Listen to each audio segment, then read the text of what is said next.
and welcome to the Open Book channel. This topic is a bit of an outlier for this channel, but it turned into a lot longer and more articulate of a rant than I intended. So today, I wanted to talk about the increasingly confusing state of Facebook reposts. A couple of years ago, I made 2 videos on this channel, discussing the culture of Facebook trolls through a case example from my own feed, and how there's an increasing spread of not just misinformation, but complacency in the people reposting that misinformation. You can check out those videos, but I will warn you, the specific post that I break down is quite infuriating in its ignorance and racism. Now, first, I want to discuss why is this happening? The complacency and the misinformation, that is. Firstly, I think it's because Facebook feels like a bubble, and it's supposed to be more like a bubble than any other platform anyway. Your profiles aren't inherently accessible to anyone that's not your friends or family. Sure, unless you fully private it, any stranger can go snoop your page, but if they want to continuously see what you're posting, there's no good way to do that without going full e-stalker, because those posts won't automatically show up on their feed without a mutual connection. I guess Facebook is more like a web, a very small web, that only connects you to your friends and by proxy friends of their friends. But then there's Facebook groups. Facebook groups aren't the problem, but they are where the issue of spreading misinformation starts. Because for whatever reason, to the common person, Facebook groups have an air of legitimacy. Sure, anyone can make a group, but if you're in one with tens of thousands of other people in it, it must be good, right? The thing it posts must be true, right? Now, I'm not saying there's one God-given truth or ideation that we should all agree upon. Of course not. Every worldview should ideally be allowed its own space for free speech. The thing about Facebook groups isn't even necessarily that they need to be true, as I or anyone else sees it, specifically when it comes to political orientation or religious groups. The problem only arises when Facebook groups of a particular mindset create and facilitate narratives which imply a harmful subtext while presenting something uncontroversial on the surface. So it makes it easy for people to repost that content and feign ignorance over its implications. Facebook groups are echo chambers, but they're also not always blatant about it, and will create narratives to support their views rather than outright state their opinions, or positions. I'm going to make up a group, and what they're supposedly organized around compared to the actuality their viewpoints are enabling. So, here it is. Here's a Facebook group called Moms for Uniforms. It's a small group for parents, specifically geared towards mothers, advocating for the enforcement of school uniforms in their local district school board. That's the broad definition of the group. Of course, because of the demographic, there's also loads of personal stories looking for advice, general sharing of their children's achievements, and exchanging baking recipes. You know, mom stuff. Which is, in of itself, entirely innocent. 99% of what goes on in the group could be innocent, but it's the 1% that matters.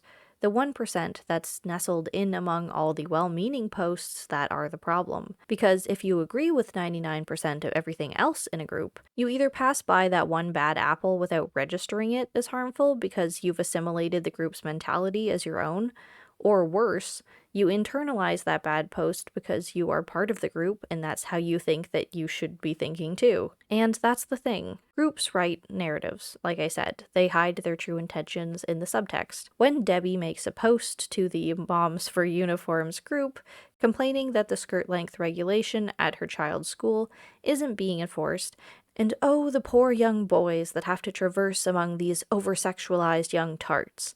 Everyone is going to nod and agree because they're all there to advocate for uniforms, right? But nobody's going to look at it closer and question what Debbie's intentions are for enforcing uniforms. Because through her choice of language there, calling juvenile girls tarts, it seems like there's a distinct undertone of misogyny, and if the exposure of skin was truly her concern, she should be advocating for all students to wear shorts instead of upholding outdated gender norms and making the girls wear skirts at all in the first place. So hopefully you see what I'm saying, that it's not just about what you say, it's about how you say it. And if it's a post shared by a large conglomerate that you align with, you're not likely to question why they're saying it either. And that's just a light, stupid example that I made up.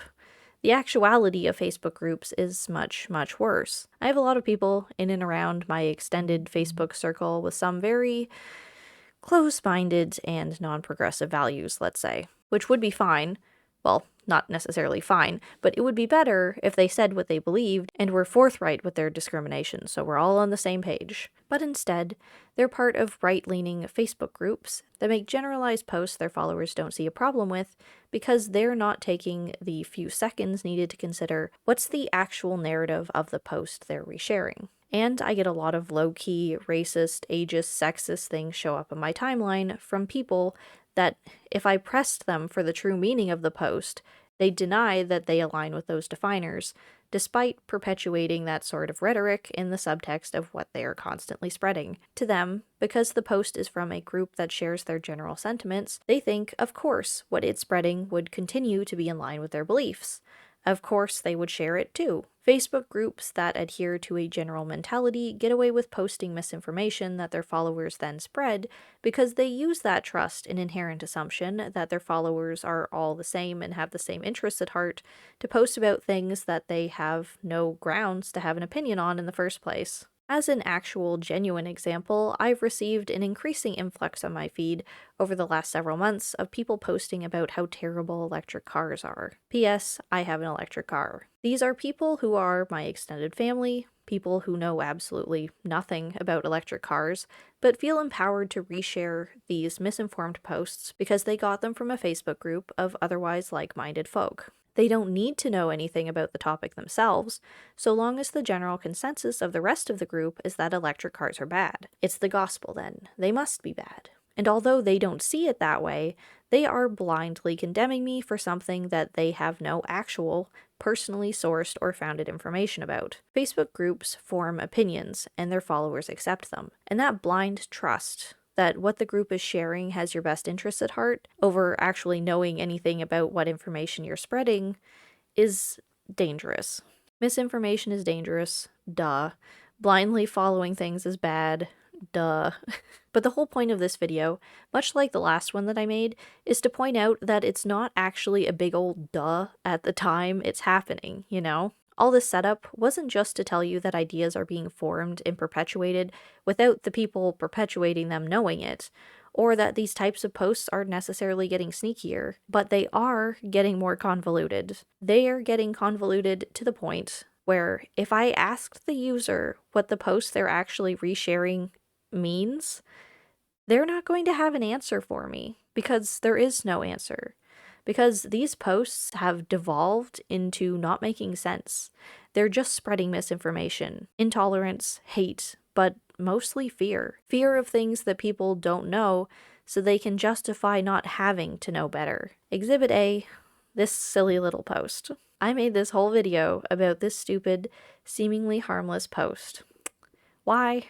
Because it shook me. Not in a shook like, oh my god, that's so terrible kind of way, in a, I am shook because this makes no sense kind of way. Maybe it makes sense to the person who posted it, because they approached and redistributed it from the viewpoint of someone who has been convinced electric cars are condemnable, which I also know because I know them, and I see all of the other half-informed things they share about electric vehicles. Adding this to the pile and painting the narrative they want, the narrative of justifying dismissing electric vehicles as any sort of change that the future might need. This post makes sense to someone who is scared of the current economic climate, who doesn't understand EV technology, who can't afford to switch to them even if they wanted to, so it's easier to construct the narrative that they aren't a viable solution and stick to the gas cars that they know, because they're scared. This post makes sense to someone who is not just fed up with gas prices, but is also so hopelessly caught in the system of owning and relying on a gas car,